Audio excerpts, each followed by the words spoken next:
Hi, this is Chris from the Stephanie Miller Show. Please enjoy this exclusive clip from Political Voices Network.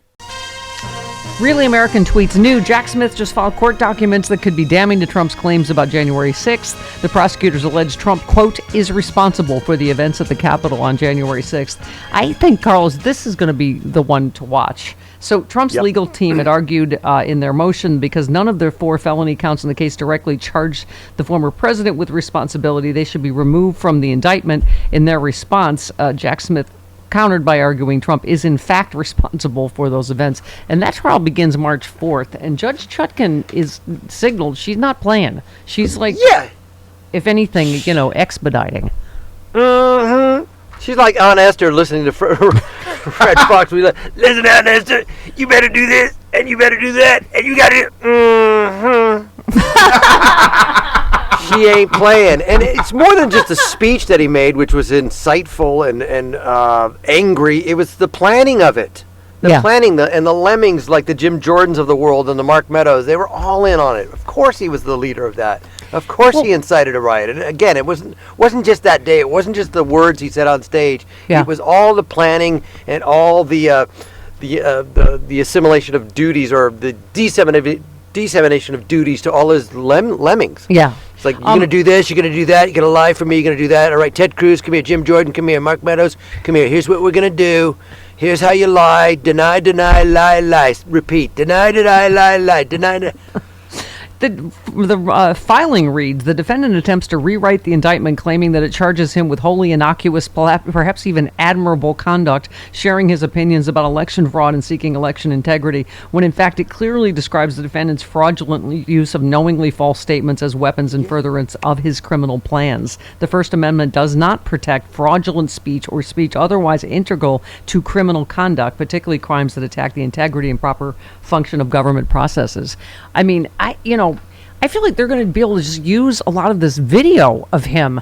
I was listening to some yesterday, Jody. It's so specific, his lies. Yeah. These Dominion machines, they do there's 6,000 over here. They just flip right from Trump to Biden, or Trump to Biden. They did this. And I mean, he's that's how you know he's just a lifelong liar. All his lies are so specific with all these things. And they come so easy to him. Right. That sounds like he knows exactly, but I mean, they're just outright lies that Bill Barr told him were outright lies about the Dominion machines. This is why Fox lost, what was it, Chris? $11 billion. $11 billion. Yeah.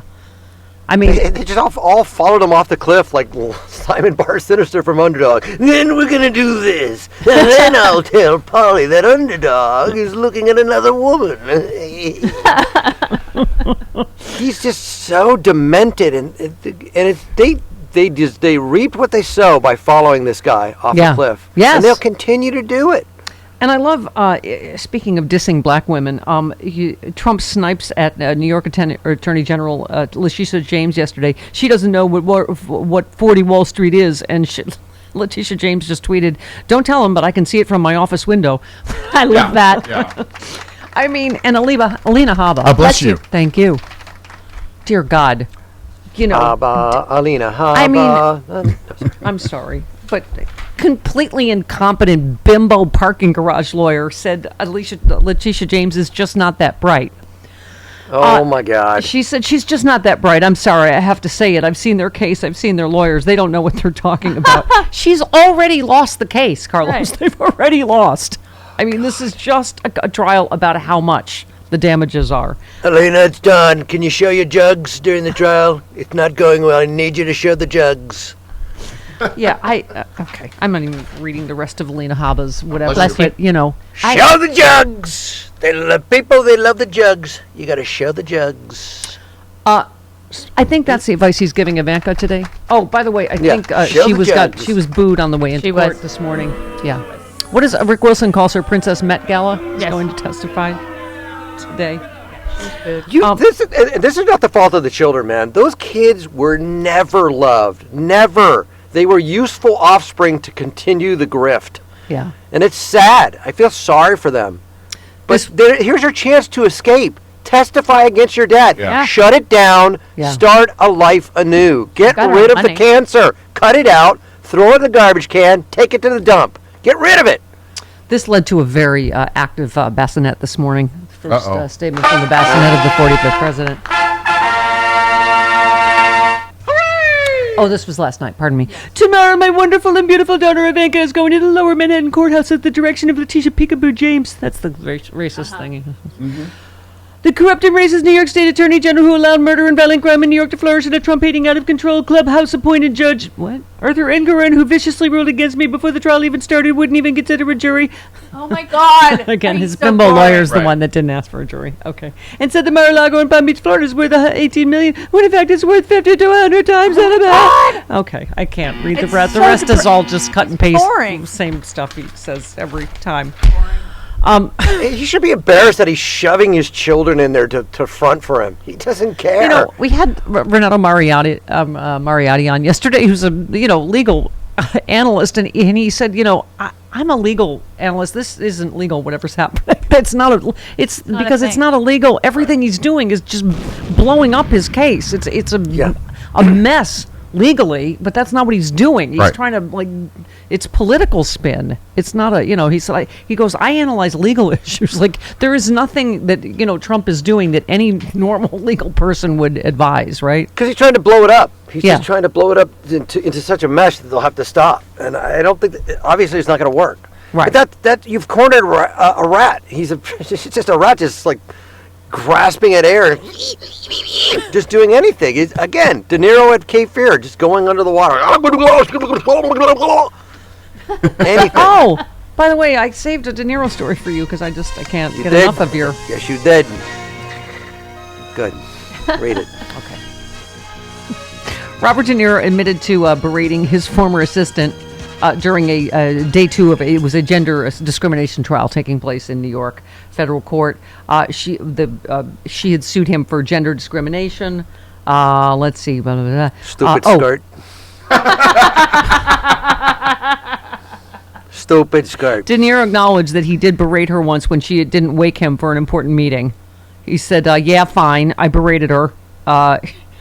He also said he might have used the words petulant, snippy, and spoiled brat at the same time. You petulant mother, you son of a spoiled brat, you mother. Isn't he the one that hired her and vetted her? I don't know why. I just like Carlos's almost swearing Robert De Niro. Yeah. That's my favorite.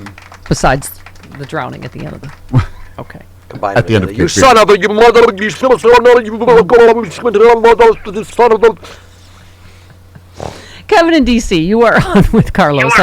Hello, Kev. Good morning, everybody. Yes. And Carlos, nice Simon by Sinister reference. I love it. Thank you for getting that. We are of that age. God bless you, son. Oh, I got it. Okay. And by the way, now that the election is over, I just want to say, so how bad is this for Biden and Democrats? Obviously, yes, it clearly is. We'll find out today from the mainstream media how this is a bad sign for Biden, for sure. Yeah. But I do want to say, as I always like to talk to you, Carlos, and I've used snippets of what you said to battle against people that are the let the perfect be the enemy of the good, and it seems to have won over. So I want to thank you for that. But anyway, I hope this is proof that yes, you've got to vote. You have to come out. Whining is not a substitute for voting. And when you vote, as Bill Clinton so eloquently said years ago, Democrats win. It's that simple. Yep. Yes. Absolutely. And well said, and sir. you avoid all third-party candidates after primaries at all costs. You just avoid it. Thank you. You just do the right thing. Yeah, I mean, that's what Rob Reiner just said on Twitter. We were talking yesterday, Carlos, that, head-to-head, Biden's going to thump Trump. He said the real danger is these third-party candidates in a country that's so closely divided. Don't stand up in a lifeboat. That's our mantra. You're going to drown us all. There it is, my first drink of the day, Z-Biotics Pre-Alcohol Probiotic.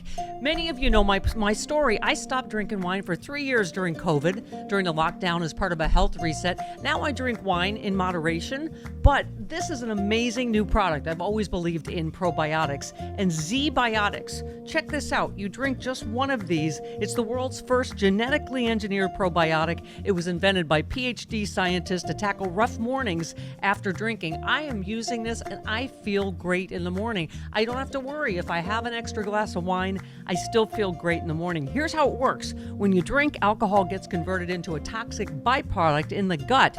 I've always had acid reflux problems. It is this byproduct, not dehydration, that's to blame for your rough next day. Z-Biotics produces an enzyme to break this byproduct down. All I know is it works. It is Z-Biotics pre-alcohol probiotic. Go to zbiotics.com/politicalvoices or scan the QR code on the screen right now.